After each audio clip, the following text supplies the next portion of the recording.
Hey Leute und willkommen zurück zu PyQt. So, heute geht es um die Widgets. Nur ein kurzer Überblick über alles, weil ihr eigentlich alles mit dem Designer wahrscheinlich erstellen werdet, was ihr so an Widgets habt.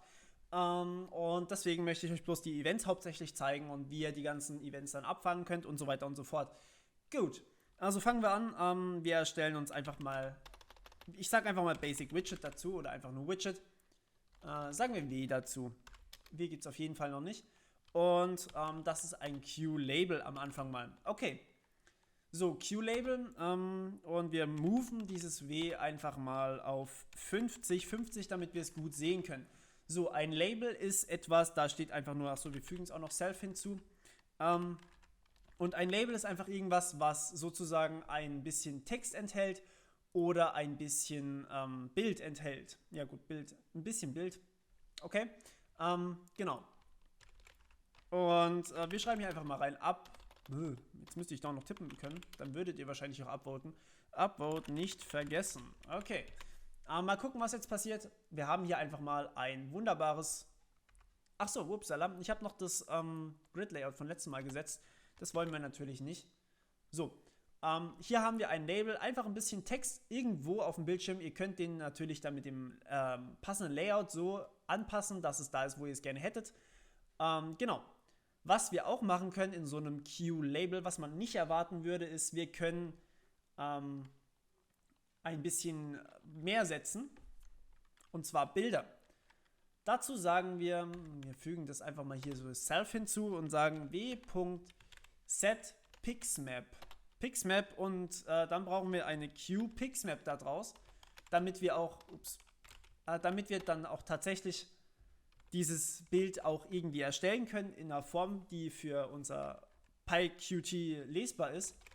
So, und jetzt habe ich hier nur ein Bild drin, dieses email.png. Da gebe ich einfach mal email.png ein, mal gucken, was passiert, wenn wir das ausführen.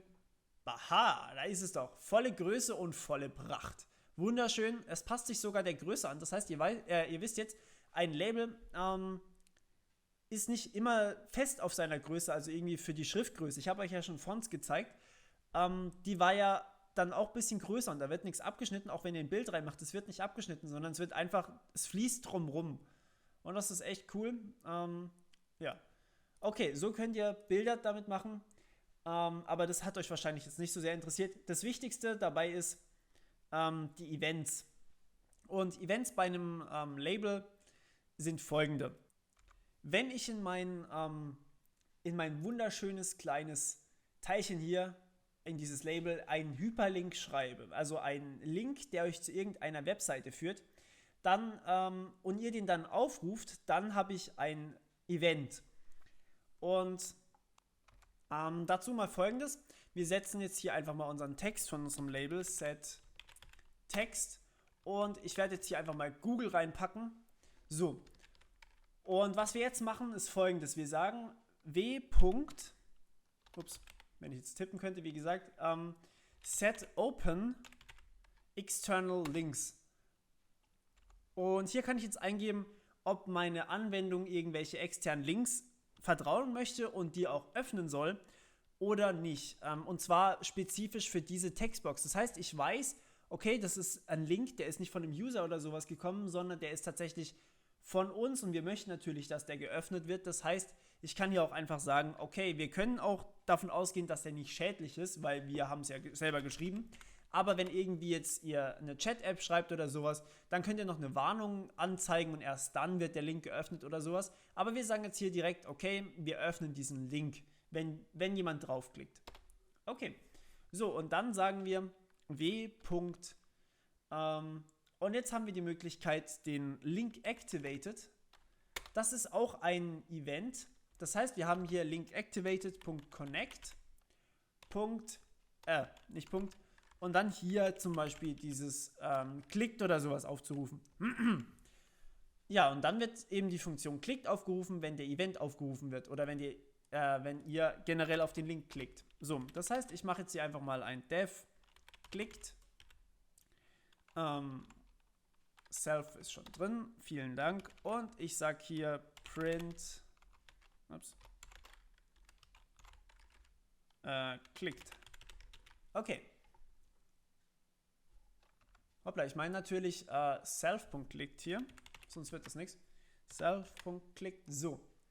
Und wenn ich das jetzt ausführe, dann sehen wir hier, habe ich einen Link und wenn ich da drauf drücke, passiert gar nichts. Warum passiert hier nichts? Naja, weil das Ganze, wie wir sehen können, kein Link ist. Das ist nicht blau oder sowas und immer noch die Standardfarbe für Links ist irgendwie blau und unterstrichen. Das heißt, wir wollen hier ein bisschen mehr. Was man Tolles in Python machen kann, ist, man kann hier in diese setText-Methode HTML-Code reinschreiben. Das heißt, ich kann hier, Achtung, wenn ihr nicht wisst, wie HTML funktioniert, dann schaut einfach mal kurz bei meinen anderen Videos vorbei. Bis zu dem Zeitpunkt, wenn ich das Video hochlade, müsste ich eigentlich schon angefangen haben. Wir sagen hier, wir wollen einen Hyperlink mit der Verlinkung auf google.com. So, Achtung, jetzt haben wir hier nichts mehr stehen. Das heißt, wir wollen hier noch irgendwelchen Text haben zu Google. Okay, und jetzt müssen wir noch den Link beenden mit /a. Okay, so, und jetzt haben wir einen Link. Wenn ich jetzt hier draufklicke, dann sehen wir, es ist blau. Und wenn ich hier draufklicke, das seht ihr jetzt nicht, das ist auf einem anderen Bildschirm, dann wechsle ich zu Google. Aber wir haben hier unten immer noch keine Ausgabe für mein Klickt. Das liegt daran, dass wir hier schon tatsächlich den Link aufgemacht haben, weil wir hier True stehen haben. Wenn wir jetzt hier False reinschreiben, False, und dann die ganze Sache nochmal ausführen und schließlich hier auf zu Google klicken, dann, das könnt ihr jetzt nicht sehen, wechsle ich nicht zu Google, aber ich bekomme ein Clicked-Event hier unten. Und dann steht auch tatsächlich Clicked da. Okay, das heißt, so habt ihr die Möglichkeit abzufangen, wenn ihr irgendwelche unsicheren Links oder sowas aufmacht. Eine zweite Variante von einem Signal ist Link Hovered. Link Hovered, ohne die Klammern, wie immer. Und ich lasse einfach mal diese Click-Funktion, ich glaube, ihr wisst mittlerweile, worum es geht. Achtung, ich fahre hier drüber und Hovered. Mehr nicht. Ich muss nur drüber fahren, damit es gehovert ist. Ich muss nicht draufklicken. Das heißt, allein durch die Tatsache, dass ihr überlegt, über einen Link drüber zu fahren, könnt ihr schon irgendwelche Sachen aufrufen. Gut, soviel zum Q-Label. Ich habe noch einiges vor heute mit euch und mal gucken, wie weit wir kommen. Das nächste ist die Checkbox. Die Checkbox, kennt ihr, ist so ein kleiner Kasten, wo man Haken reinsetzen kann. Man kann aber mehrere auswählen und man hat nicht nur eine Möglichkeit. Einfach überall einen Haken setzen ist auch möglich.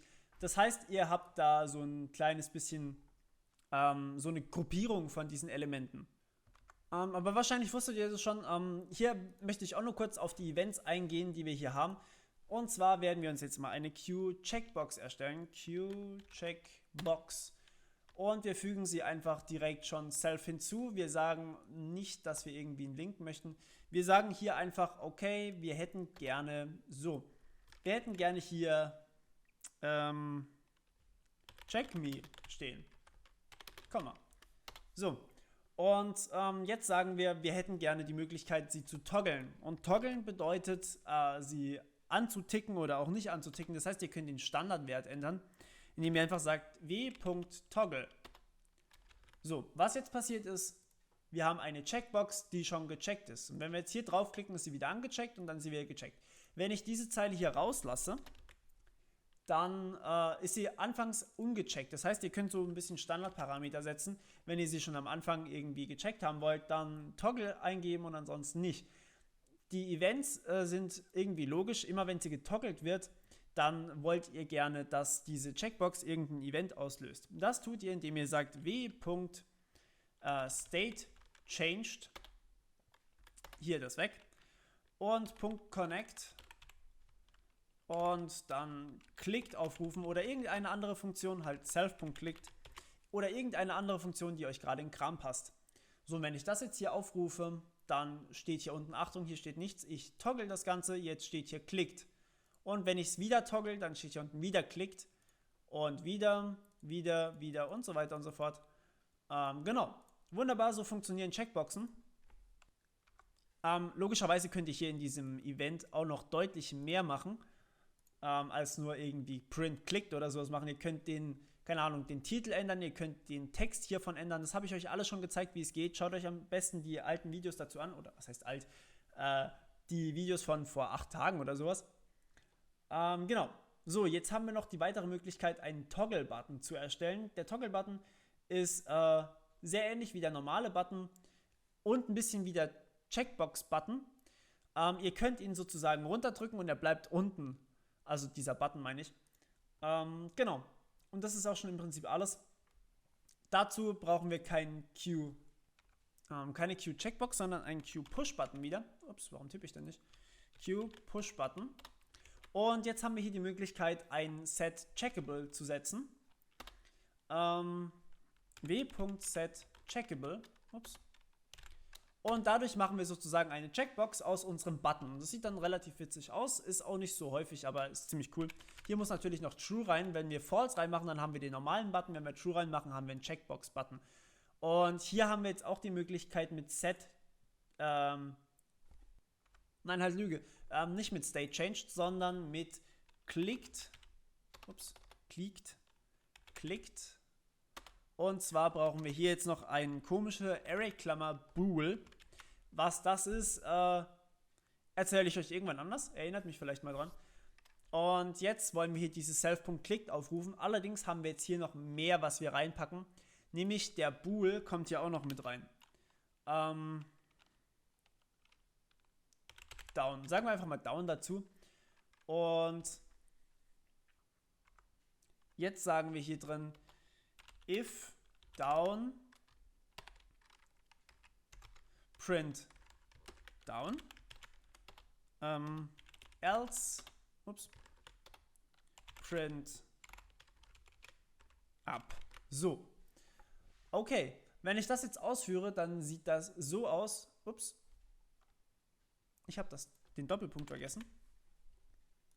Okay, wenn ich das jetzt hier ausführe, dann sieht es so aus. Ich kann hier runterdrücken und der Button bleibt blau. Und jetzt haben wir den Event Down gekriegt, das heißt, wir haben hier dieses Down stehen. Und wenn ich jetzt den Button wieder anklicke, dann wird er wieder heller und wir haben den Event Up. Das heißt, wir drücken den Button so runter und er bleibt unten und wir lösen einen anderen Event aus, wie wenn wir den Button loslassen und ihn wieder hochkriegen. Okay? Also sozusagen ein Checkbox-Button so ein bisschen. Aber nicht mit State Changed, sondern mit diesem Clicked Bool. Okay. Ja, ein weiteres Ding ist der Radio-Button. Der Radio-Button ist auch sozusagen gleich wie der Checkbox-Button, nur dass man nur einen davon setzen kann. Ich glaube, ihr wisst, was ein Radio-Button ist. Das ist dieses runde Teil, wo man einfach nur reinklicken kann. Okay. So, beim Radio-Button haben wir eigentlich sozusagen genau dasselbe wie bei der Checkbox. So, und der Event, den wir hier brauchen, nennt sich Toggled. Okay, also sagen wir einfach hier Toggled und Connect, Clicked und fertig.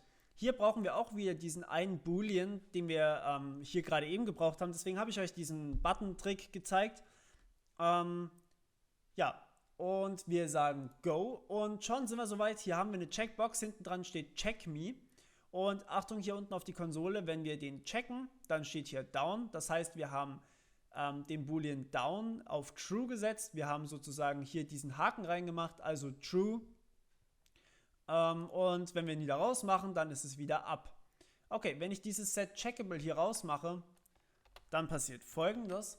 Wir setzen den hier rein und wir haben Down und wir haben Up. Also im Prinzip nichts anderes. Das habe ich einfach gerade vergessen rauszumachen, deswegen war es noch drin. Okay. Wunderbar, das war sozusagen alles, was ich euch jetzt erstmal zeigen wollte. Nächstes Mal gibt es die nächsten Widgets, nämlich die Input-Widgets, wo der User irgendwelche Eingaben machen kann. Die sind nämlich auch nicht gerade unwichtig. Und ja, wir hören uns beim nächsten Mal. Bis dann, ciao, ciao.